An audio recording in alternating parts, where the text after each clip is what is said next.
Questions to the inspector. I am often asked this same question.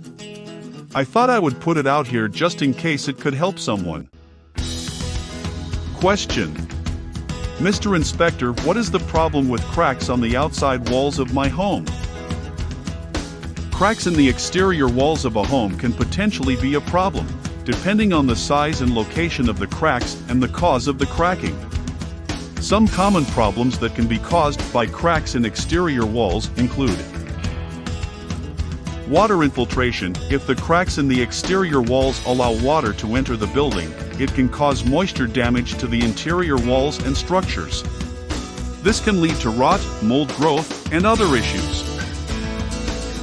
Structural damage. In severe cases, if the cracks are large or are located in load-bearing walls, they could potentially compromise the structural integrity of the building.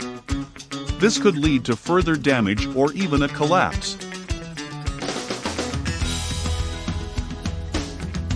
Heat loss. If the cracks in the exterior walls are large enough, they can allow heated or cooled air to escape from the building, leading to increased energy costs.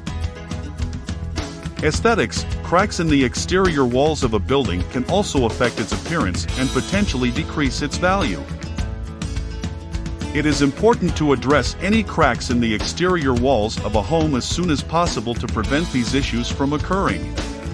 A qualified building professional, such as an engineer, contractor, or inspector, can assess the cause of the cracking and recommend appropriate repair measures. For the best home inspection, Claro Home Inspections. Call or text and schedule today at 626-253-0436. In the greater Los Angeles, San Bernardino, and Orange counties. Or visit www.clarohomeinspections.com.